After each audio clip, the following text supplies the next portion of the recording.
Sejam bem-vindos ao canal História e Guerra Fria, né? Este é um canal do YouTube do Grupo de Estudos e o Projeto de Extensão História e Guerra Fria. Meu nome é professor Tácito Rolim, eu sou professor de História da Universidade Estadual do Ceará e hoje, eu gostaria de apresentar para vocês um tema de minha pesquisa de mestrado, que foi a minha dissertação de mestrado, que tratou diretamente, sobre os supostos testes atômicos que ocorreram, no estado do Ceará na década de 1950, do século passado. Eu resolvi trazer esse tema porque recentemente, foram publicados alguns vídeos de curta duração no YouTube, nas redes sociais, e esses vídeos repercutiram muito, foram muito bem aceitos, as pessoas assim, ficaram muito curiosas para ter mais informações sobre esse assunto, e como eu já realizo uma pesquisa já há algum tempo sobre esse assunto, eu resolvi trazer esse trabalho que eu fiz durante o meu mestrado na UFC, para apresentar para vocês, passo a passo, como é que se deu o processo de pesquisa e como que eu consegui chegar a essa possibilidade que foi ventilada nos anos 50 de que isso tenha acontecido. Então, eu preparei aqui uma pequena apresentação para vocês que eu chamo de Mistério do Céu do Sertão Central sobre os supostos testes atômicos no Ceará em fins da década de 1950. Esse título aqui, Mistério do Céu do Sertão Central, depois eu vou mostrar para vocês. Isso foi uma matéria do jornal O Povo, de 2003. Bem, como eu falei, essa pesquisa ela foi feita durante o mestrado. Essa aqui é o sumário, Este aqui é o sumário da minha dissertação de mestrado. Ela tem um título assim bem engraçado, bem estranho, bem diferente, que é uma frase aqui, que é da escritora Raquel de Queiroz. Ela colocou lá no jornal, giram os Sputniks nas alturas, ferve a imaginação na planura. A ciência e o bizarro no estado do Ceará em fins da década de 50. Então, eu utilizei essa frase da Raquel de Queiroz porque eu acho que ela é bem significativa para o que estava acontecendo na época, essa coisa do imaginário social, etc. E eu salientei aqui em vermelho, são os 3 capítulos do meu trabalho. Então, aqui, talvez pelo título aqui, você vê que eu começo a tratar de uma questão bem geral, que é esse contexto da Guerra Fria, essa questão das armas nucleares. Depois eu vou trazendo essa discussão no segundo capítulo para as coisas que estavam acontecendo no Brasil e finalmente no terceiro capítulo eu trago para as questões do Estado. Então eu saio da questão geral para a questão específica. Esse foi o método que eu utilizei, que eu optei por trabalhar, saindo das questões gerais para as questões mais específicas. E a grande questão do trabalho, a grande questão específica do trabalho é essa coisa dos testes. Por que é que se falou que os americanos, como é que a gente chegou a essa suposição absolutamente extraordinária de que os Estados Unidos tenham feito esses testes? Bem, o ponto inicial, eu queria começar com o ponto inicial da pesquisa. O ponto inicial da pesquisa foi uma matéria no jornal, publicada em novembro de 1998 no Povo. O título desse artigo do jornal O Povo é Bomba Atômica no Nordeste. Quem escreveu esse artigo foi o poeta Carlos Emílio Corrêa Lima. Ele já é falecido, ele faleceu no ano passado, e a história de por que ele escreveu esse artigo é porque ele havia herdado do pai dele a biblioteca. O pai dele era o senhor Raider Corrêa Lima, era um higienista, que trabalhou no estado do Ceará durante os anos 50 e viajou muito pelo estado do Ceará. E ele era um cara muito culto, que lia muito e viajava muito. E ao herdar os livros do pai, um certo dia, o Carlos Emílio se deparou com um livro muito interessante, onde o pai dele fez essa anotação, que eu vou mostrar aqui para vocês. Esse aqui é o trecho do livro, um livro do historiador Leôncio Basbal. O título do livro é Caminhos Brasileiros do Desenvolvimento. O livro é de 1960, e o pai do Carlos Emílio adquiriu esse livro em 1962, e o Basbal, o Leôncio Basbal, fez essa afirmação. Não é uma dúvida, não é uma pergunta, é uma afirmação. Ele disse assim: ainda recentemente os Estados Unidos fizeram explodir uma bomba atômica nos céus do Nordeste sem que os governos e chefes políticos de nosso país se manifestassem de qualquer modo. Aí o pai do Carlos Emílio, ele fez essa anotação aí que vocês estão vendo aí do lado direito, né? Quixadá. Então ele escreveu à mão, né? Ao lado dessa afirmação. Ele fez uma pergunta, né? Se isso não aconteceu em Quixadá, né? Então isso aí, quando o Carlos Emílio se deparou com esse livro e com essa anotação do pai dele, ele escreveu esse artigo, né? Aí aqui nesse artigo ele explica isso que eu estou falando para vocês, né? Como é que ele se deparou com esse livro, né? Ele ficou muito surpreso e esse artigo do Carlos Emílio é praticamente uma intimação, né? Para você fazer uma pesquisa. Então eu fui intimado a fazer essa pesquisa, né? E eu aceitei o convite, né? De fazer, e desse artigo foi que saiu a minha dissertação de mestrado. Porque, na verdade, aí eu comecei a investigar, né, eu comecei a pesquisa em cima desse artigo do Carlos Emílio. Então, o primeiro documento que eu tinha foi esse artigo do Carlos Emílio em novembro de 98. Né? Tinha outras pistas, né?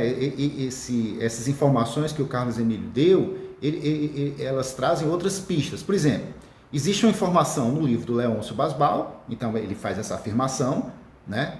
Existe a anotação feita pelo pai do Carlos Emílio, né? Que ele me dá uma pista de onde isso aconteceu, ele pergunta se isso não aconteceu em Quixadá, né?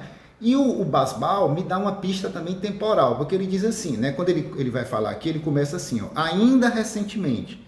Então, se é ainda recentemente de um livro que foi publicado em 1960, então eu imagino que alguma coisa que aconteceu, sei lá, em 56, 57, 58, 59, né? Alguma coisa de algum ano anterior a 1960, mais próximo a 1960, né?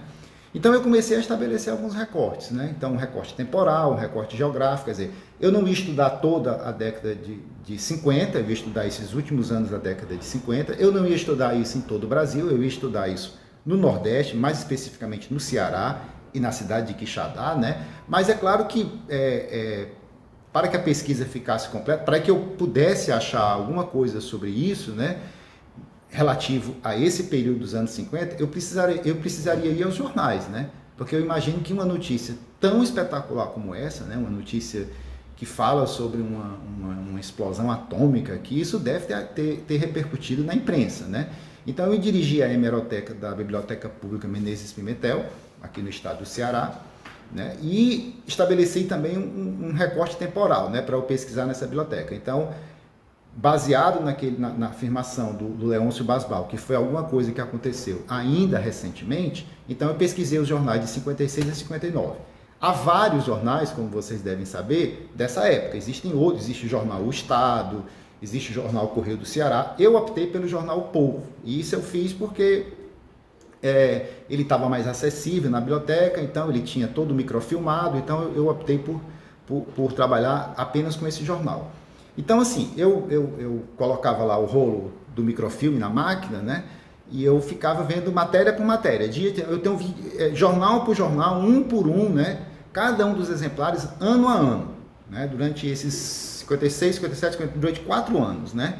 Então eu fiz o seguinte, o que é que eu vou transcrever? Quais são as matérias que eu vou transcrever? São as matérias, né, que tem conteúdo bizarro, né, que tem conteúdo fantástico. Porque eu imaginei que uma notícia dessa, talvez ela tivesse alguma relação com alguma coisa muito estranha que estava acontecendo, né? Não era uma notícia do dia a dia, não era uma coisa que acontece, que se repete todo ano, uma eleição, uma seca, não, era alguma coisa assim que fosse uma coisa bem impactante, né? Então eu fui atrás de matérias, né, que eu nominei aqui, né, matérias de conteúdo bizarro e fantástico. Bem, e eu encontrei muitas, né, encontrei uma centena dessas matérias desse tipo. Eu listei aqui para vocês algumas, né, então tem aqui tremor de terra em Pereiro, objeto luminoso avistado em Marco, clarão nos céus de não sei que município, surto epidêmico em Quixadá, suíno com cabeça de gente em Ubajara, né? Nasceu um suíno com deformidade física. Então, quer dizer, todos esses tipos de matéria eu fui listando. Então, se a matéria ela era estranha, né? Ela tinha uma característica fora do comum, eu fui listando. Então, eu encontrei vários. Eu coloquei aqui para vocês só alguns exemplos, né? O que eu percebi que essas matérias, né? Depois eu fui vendo fazendo a distribuição geográfica dessas matérias, eu percebi que elas se distribuíam, e aqui eu coloquei, né, a quantidade de matérias que eu encontrei e a localização geográfica dessas matérias, né? Então você percebe aqui que é uma distribuição maior dessas matérias no mapa do estado do Ceará, na região norte, noroeste, né? Essa é uma coisa que até hoje eu não sei responder, né? Eu não sei responder, essa é uma informação que eu fiz, né? Essa distribuição geográfica, mas infelizmente ela não me trouxe muita luz, né, para minha pesquisa, porque não sei se há alguma relação do ponto de vista geográfico, né? Então isso aí foi uma coisa que eu fiz esse levantamento, mas ele não me foi muito útil. Mas de todo modo eu coloquei essa informação na dissertação, né? E tem uma coisa interessante, aí sim, tem uma coisa bastante interessante, né? Que eu descobri a partir dessas matérias que eu separei. Que há matérias que são recorrentes, né? Por exemplo, existem matérias que falam sobre clarões, tremores de terra, estrondos e objetos luminosos. E essas matérias, elas se repetem, né? Então, esse conjunto, com esses quatro temas, né?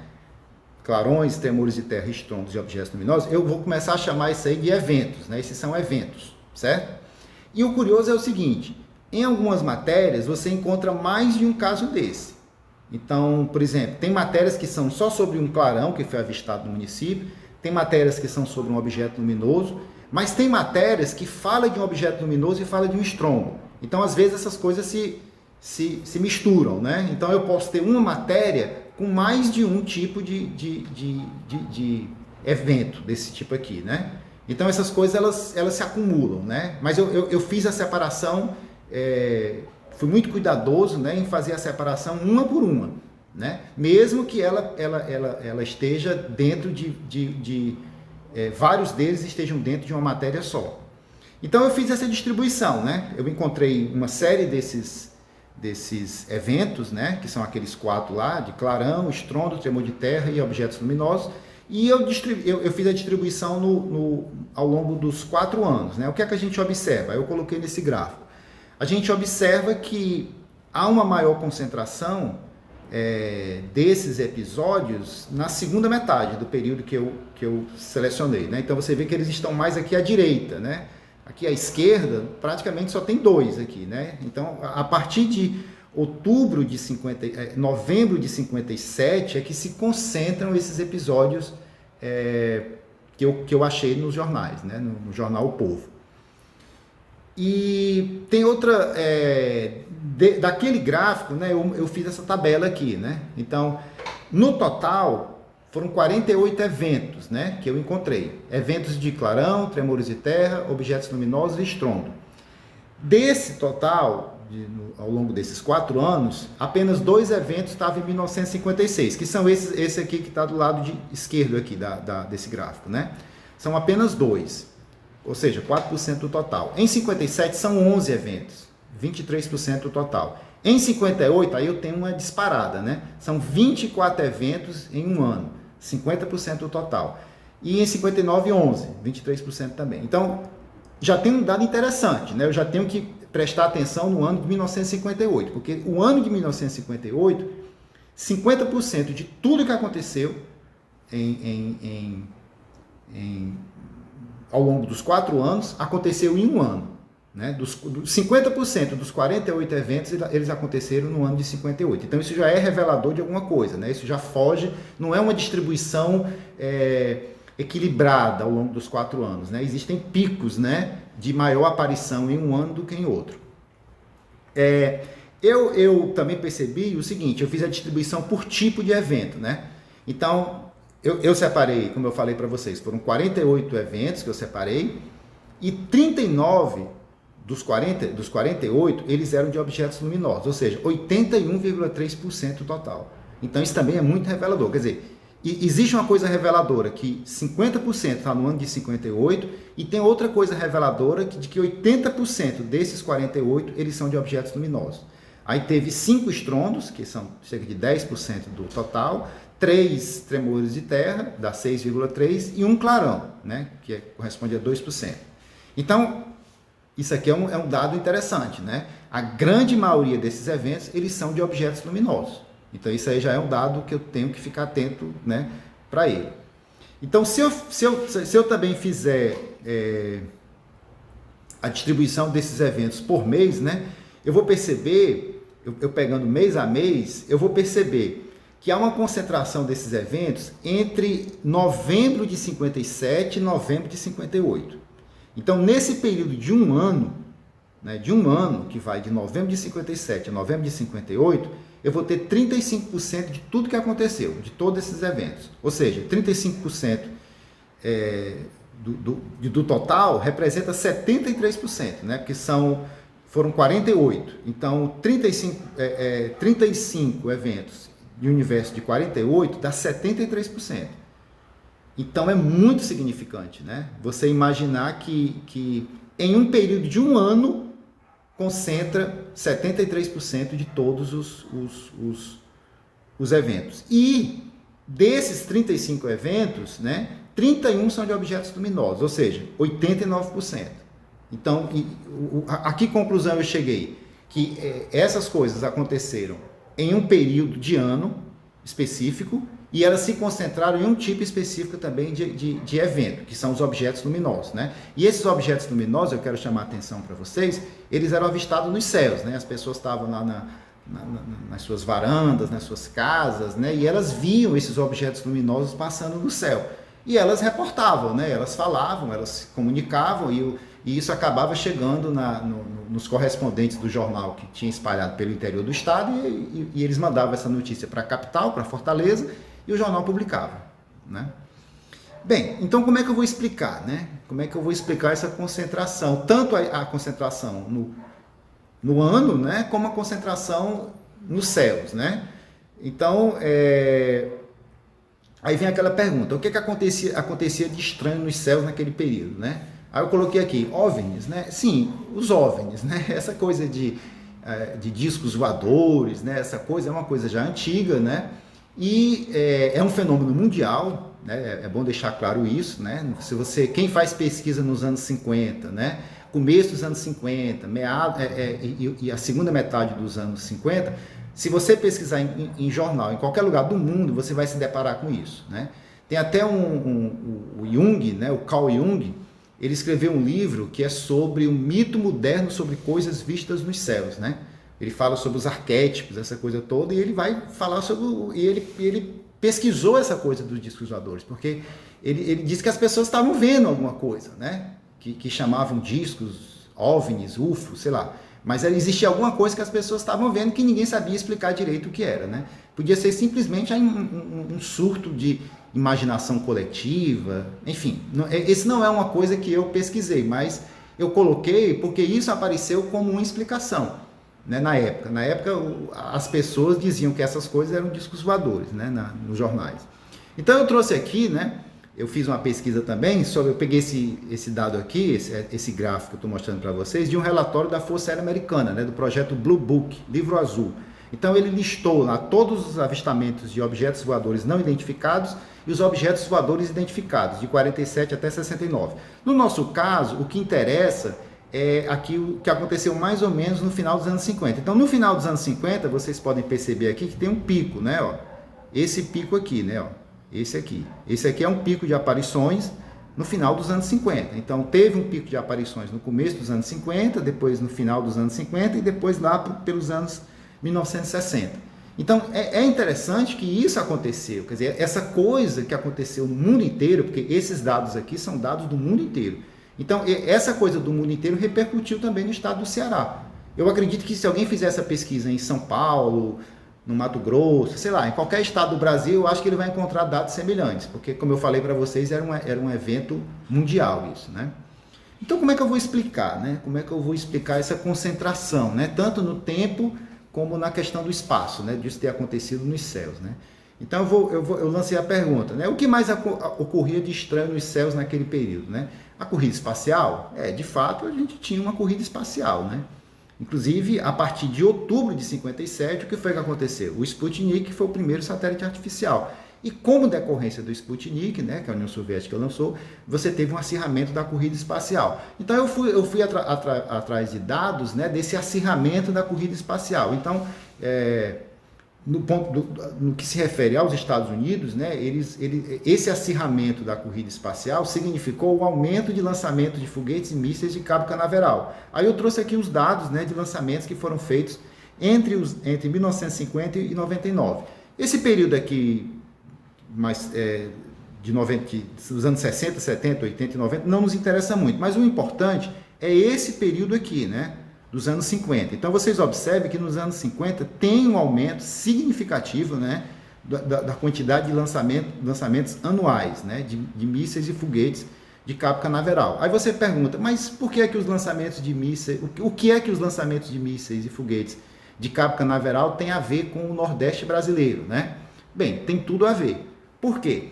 Porque esses mísseis, eles eram lançados aqui da Flórida, vocês estão vendo aqui, né, ó, a Flórida fica aqui, e eles seguiam essa rota aqui, essa rota pontilhada, na direção do Atlântico Sul, né? E eles passavam aqui pela costa do Nordeste brasileiro. Esse ponto aqui que vocês estão vendo aqui, ó, na costa do Nordeste, né, é o arquipélago de Fernando de Noronha. Então, nessa época, né, a partir de 1957, os Estados Unidos eles mantiveram, né, uma estação de rastreio de mísseis, né, porque esses mísseis eles eram lançados da Flórida e eles precisavam ser rastreados, né, e esse rastreamento era feito exatamente a partir do arquipélago de Fernando de Noronha. Então, isso pode ter alguma relação, né, isso pode ter alguma relação com essas coisas que as pessoas estavam avistando. É isso que eu quero mostrar para vocês, né, e de fato, né, esses mísseis e foguetes que estavam sendo lançados da Flórida, eventualmente, eles caíam aqui no território brasileiro, como foi o caso desse aqui, né, que está registrado aqui na Folha de São Paulo, de 8 de dezembro de 56, né? Então, escapando ao controle da sua base na Flórida, um foguete teleguiado dirige-se para o Brasil. Esse foguete, ele caiu ele coloca aqui na época, eles imaginaram que ele tinha caído na região das Guianas, né? Mas, na verdade, ele foi encontrado décadas depois, né? Aqui ele foi encontrado apenas em 1983, né? E ele foi encontrado na Serra do Mutum, no Maranhão. Então, os caçadores, né, lá eles estavam caçando e eles encontraram esses destroços. E o governo dos Estados Unidos, né, ele confirmou, né, a embaixada confirma que o míssil é norte-americano, né? Então, isso aí mostra para vocês a vulnerabilidade, né, desse material, desses foguetes, desses mísseis que estavam sendo testados. Porque o que é natural, né, o que é esperado de alguma coisa que está sendo testada? Que apresente falhas, né? Então, se essas coisas apresentam alguma falha, eles poderiam cair aqui, né, nessa região do Nordeste. Porque se você olhar aqui no mapa, a região do Nordeste ela se projeta, né, na direção do mar. Então fica um promontório aí, né? Fica uma saliência aí que é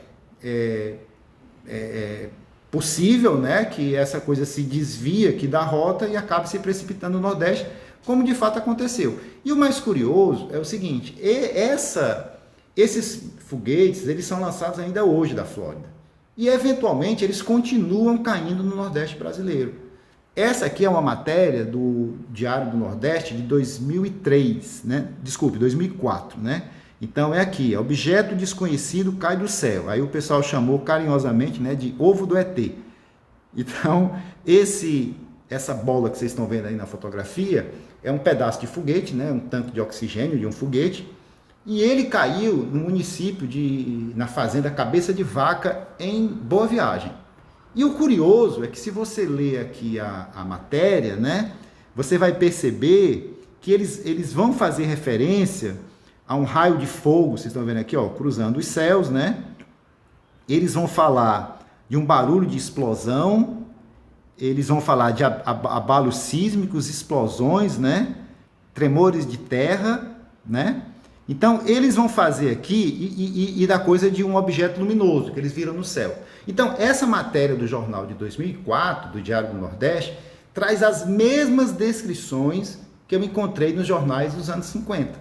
Então, eu tenho um jornal aqui de 2004, descrevendo um episódio, um evento, utilizando as mesmas palavras que as pessoas utilizavam nos anos 50. Ou seja, objeto luminoso, estrondo, clarão, tremor de terra. Então, aí eu lanço a pergunta, né? Será que essas coisas que as pessoas viram no no Nordeste, aqui mais especificamente no Ceará. Não era isso? Será que esses foguetes eles não estão caindo aqui há mais tempo, né, naquele período dos anos 50? Né? Essa é uma pergunta que eu deixo, né? Porque isso pode ter acontecido, né? E, definitivamente isso pode ter acontecido. E ter encontrado essa matéria aqui do Diário do Nordeste de 2004, ele aumenta essa possibilidade de que isso tenha acontecido, né? Bem, e com relação a Quixadá, né? Porque afinal de contas o Leôncio Basbal, né? Ele não diz aonde, mas o pai do Carlos Emílio colocou aquela observação de lado, né? Falando de Quixadá. Bem, Quixadá teve apenas um evento. Aconteceu uma coisa só em Quixadá. Foi mais ou menos em julho de 1958. Bem, Quixadá teve um evento, mas também foi o evento, né? Foi uma das coisas mais fantásticas que eu encontrei no jornal, foi essa coisa que aconteceu em Quixadá. Foi uma explosão nos céus, né? Isso saiu na imprensa em julho de 58. Foi uma explosão que deu nos céus das cidades por volta de meio-dia, né? A cidade tremeu, né? Tremeu. Então as pessoas falam que viram uma coluna de fumaça, né? Que subiu de vários quilômetros de altura, né? Que foi avistada da cidade. E essa explosão, né, essa coluna de fumaça que subiu, ela ocorreu a cerca de aproximadamente 50 a 60 quilômetros da cidade, né? Agora, um dado interessante, não teve nenhuma vítima, né? Ninguém morreu como decorrência disso. Agora, foi uma coisa assim assustadora. Depois eu vou mostrar para vocês aqui as descrições que as pessoas fizeram, né? Então, o fato de não ter morrido ninguém, não ter acontecido nada, eu acho que a coisa foi formada uma comissão aqui, parece que da base aérea, para investigar, não sei o quê, mas na verdade ninguém nunca parece que soube exatamente o que aconteceu, né? Não morreu ninguém, o pessoal se assustou, depois as pessoas voltaram às suas vidas normais, né? Mas é claro que nessa época, né, as pessoas começam a procurar explicar, né? Isso não, sempre que acontece alguma coisa fora do normal, as pessoas vão buscar explicações. Então isso não foi diferente lá para essa coisa que aconteceu em Quixadá. As pessoas foram buscar explicações. Então, qual era a coisa mais próxima que estava acontecendo deles, que tinha alguma coisa assim muito estranha, né, muito excepcional e que pudesse explicar? Eram os foguetes teleguiados, né, que estavam sendo monitorados a partir de Fernando de Noronha. Então, o governo brasileiro tinha cedido, né, aos norte-americanos a ilha para a instalação de uma base de rastreio de mísseis e foguetes teleguiados. Isso a partir de 57, de janeiro de 57. Então, as pessoas imediatamente disseram, olha, isso que aconteceu aqui em 58, né, essa coisa dos americanos lá em Fernando de Noronha, que eles estão desde 1957. Então, alguns jornais, eu vou mostrar aqui para vocês, falaram isso. E é claro que sempre teve essas apropriações, né, das pessoas comuns, as pessoas, né, dizerem, né, que isso é coisa do final do mundo, né? Sempre que acontece uma coisa também estranha, fora do normal, as pessoas, né, costumam dizer que são sinais do final do mundo, né? Isso apareceu também na imprensa, né, na época. O interessante, né, que isso ganhou muita repercussão, né? Teve repercussão na imprensa do município. Tem um jornal na cidade do Quixadá, que infelizmente eu não consegui nenhuma cópia desse jornal, mas eu sei que existe o jornal e sei que ele noticiou, é o jornal O Monólitos, acho que é o Monólito ou é Os Monólitos, eu não sei exatamente o título do jornal, mas é alguma coisa assim. Esse jornal noticiou e os jornais da capital do Ceará, de Fortaleza, também noticiaram, né? O jornal O Estado, o jornal O Jornal O Povo, né? Então todos eles repercutiram, né, essa notícia, né? E eu trouxe aqui para vocês a capa, né, de algum desses jornais, ou a matéria de algum desses jornais que falaram sobre isso, dizendo, né, que isso pode ter sido, né, um teleguiado que explodiu, né, um foguete teleguiado que explodiu em Quixadá. Ninguém sabia ao certo o que foi, mas as pessoas lançaram essa conjectura, né, essa possibilidade. O interessante, e aí eu queria já entrar numa outra, e aí já é para chegar na questão dos testes, né, como é que se falou nessa coisa de testes nucleares. Em 1958, né, os Estados Unidos conduziram a chamada Operação Argus, né? Essa foi uma operação que foi conduzida pela Marinha, né, com o Departamento de Defesa, Comissão de Energia Atômica e outros departamentos do governo americano. Ela consistiu da realização de 3 explosões atômicas de baixa intensidade na alta atmosfera, né? Eles foram testes clandestinos porque os Estados Unidos não avisaram para ninguém que ia fazer, porque normalmente eles avisam, né, quando eles conduzem esse tipo de experimento.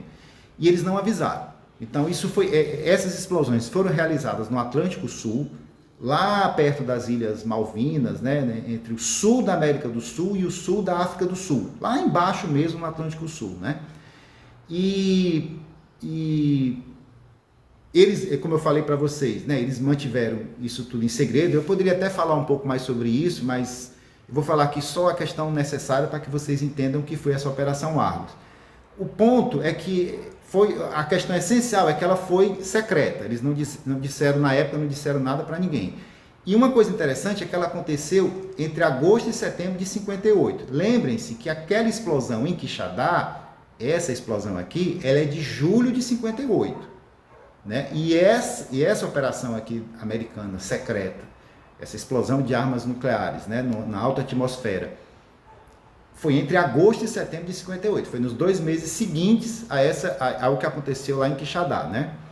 Então é o seguinte, eles mantiveram tudo, essa operação em sigilo. Porém, quando foi em março de 1959, né, essa operação foi revelada. Né? Foi a imprensa dos Estados Unidos revelou que o governo americano tinha realizado essa operação, né, essa Operação Argos, no Atlântico Sul. Então, quando essa notícia chegou, né, na capital federal, no Rio de Janeiro, né, o jornal Última Hora do Rio de Janeiro, né, ele chegou a uma conclusão fantástica. Né?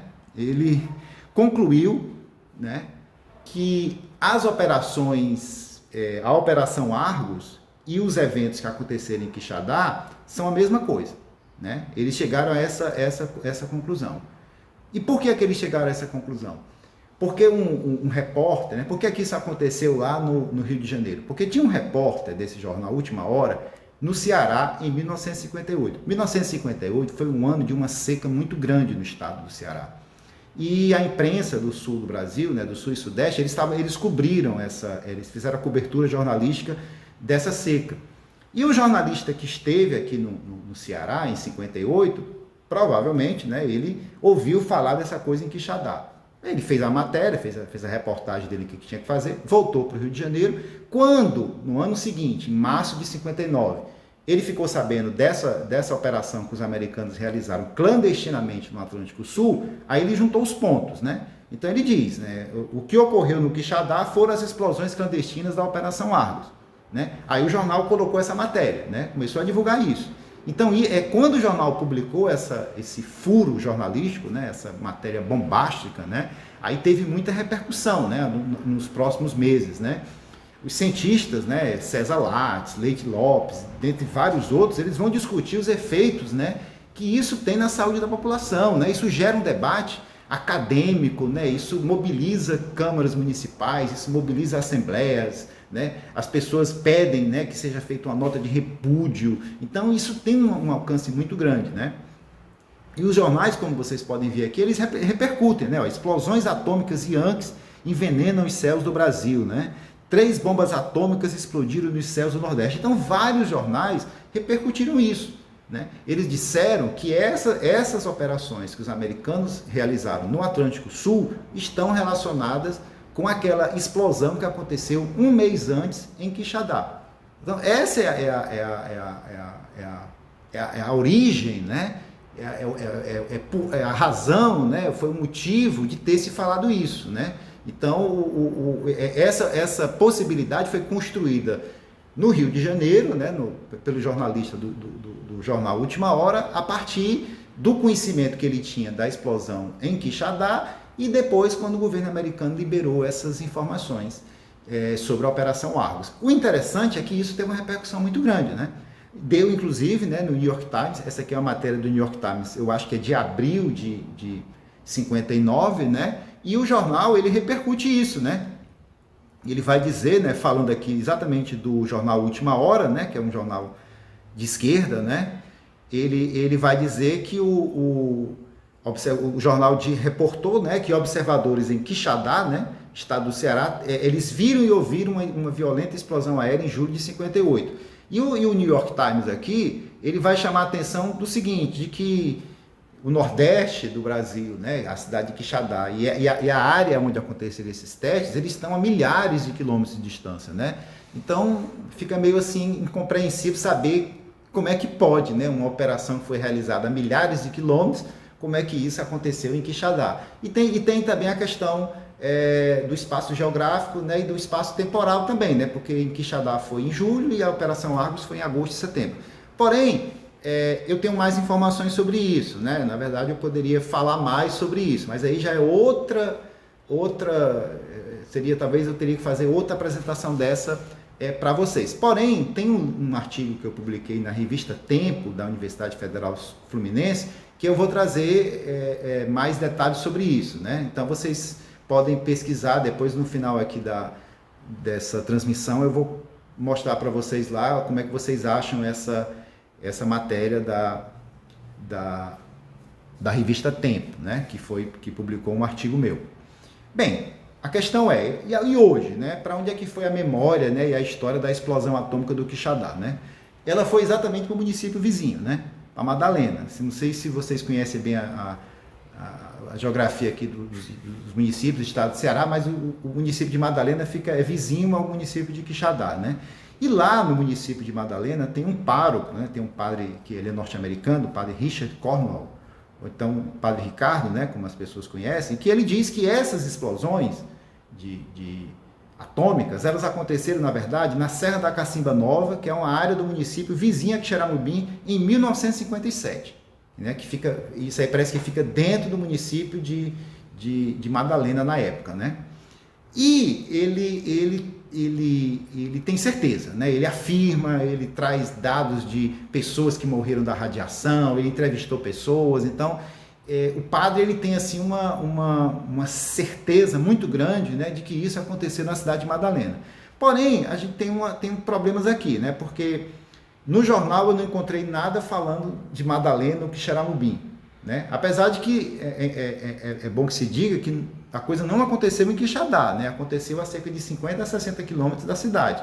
A coisa foi avistada e foi sentida em Quixadá, mas não aconteceu dentro da cidade, né? Mas a discrepância maior, né, é a questão da temporalidade, né? Porque o padre diz, né, que os relatos que ele tem da população de Madalena, eles falam de alguma coisa que aconteceu em agosto de 57. E a coisa, no começo de agosto, e o que aconteceu em Quixadá foi em julho, né, de 58. Então, tem uma diferença aí de pelo menos um ano, né? Então, eu não sei, aí tem uma confusão, né? Eu tive na cidade de Madalena, eu conversei com as pessoas, né? Eu conheci o padre Ricardo, eu me tornei amigo dele, é uma pessoa fantástica, né? Ele muito preocupado com a repercussão disso na saúde das pessoas, tal, mas tem essa discrepância, né? Então, assim, hoje em dia em Quixadá não se fala sobre isso, mas na cidade vizinha se fala. Então, eu acho que o padre, né, ele trouxe, né, ele resgatou esse episódio para a cidade de Madalena. Então, hoje, Madalena é muito mais conhecida por causa desse episódio do que mesmo Quixadá, né? Quixadá não se fala muito nisso. Bem, eu tomei conhecimento do trabalho do padre a partir dessa matéria, né, que eu dei o título a essa apresentação, Mistério do Céu do Sertão Central. Essa é a matéria que saiu no jornal O Povo, aqui é dia 10 de março de 2003, né? E essa matéria é uma matéria fantástica, né? Porque foram aqui cerca de 8 páginas do jornal O Povo, entrevistando o padre, mostrando as evidências, né? Conversando com testemunhas. Então, foi um trabalho muito bem feito, né? Foi o trabalho aqui desse jornalista, né? O Raimundo Madeira. Eu tenho essa matéria de jornal, é uma matéria muito bacana, né? E definitivamente traz para o município de Madalena, né? Ele se apropria desse episódio, né? Em Quixadá ninguém fala sobre isso, mas em Madalena, né, deu na imprensa aqui de Fortaleza, né, do estado do Ceará, e o padre, inclusive, lançou livros sobre isso. Ele é muito conhecido sobre isso. Na verdade, sempre que se fala sobre a explosão de bomba atômica no Ceará, muitas vezes o padre é muito mais lembrado do que eu. E o curioso é isso, nós começamos a pesquisar no mesmo tempo, só que eu não conhecia o padre, né? Ele teve acesso àquela matéria do Carlos Emílio, em 98, no mesmo ano que eu tive. Ele começou a fazer a pesquisa dele por um lado e eu comecei a fazer minha pesquisa por outro lado. E eu só fui tomar conhecimento do trabalho do padre em 2003, né? Exatamente aqui, 2003, quando eu li essa matéria no jornal O Povo. Aí, nesse mesmo ano, eu me desloquei para Madalena, eu fui conversar com o padre, né? E daí a gente se tornou amigo, né? E eu mostrei todo o material meu de pesquisa para ele. Nós compartilhamos material de pesquisa, né? Então, gente, é isso, né? Foi isso, em linhas gerais, né, que aconteceu e que eu acho que dá para dar para vocês uma ideia de como se formou essa ideia, né, essa possibilidade fantástica que os americanos eles explodiram bombas atômicas aqui no Nordeste, né, mais especificamente no Ceará. Bem, eu queria deixar aqui para vocês, né, o telefone meu de contato, né, o e-mail, deixar aqui também o link, aqui, o Instagram, né, do grupo de estudo, tanto no Facebook como no Instagram, História e Guerra Fria, então pedir para vocês seguirem lá. E eu coloquei aqui, né, que se vocês colocarem meu nome no Google, vocês vão ter acesso a esse artigo que eu escrevi na revista Tempo, da Universidade Federal Fluminense. E lá eu falo sobre essas controvérsias sobre os testes atômicos no Nordeste brasileiro. Aí eu vou falar para vocês com mais detalhes sobre a Operação Argos, né, como é que isso foi apropriado, exatamente como é que ela se desenvolveu, se desenrolou. Então lá dá para vocês terem um pouco mais, né, de informações sobre isso. Então eu fico aqui à disposição de vocês podem anotar o meu telefone de e-mail, telefone, e se vocês tiverem alguma curiosidade sobre esse assunto, eu estou aqui à disposição de vocês. Tá bom, gente? Muito obrigado, tenham todos um bom dia e até a próxima.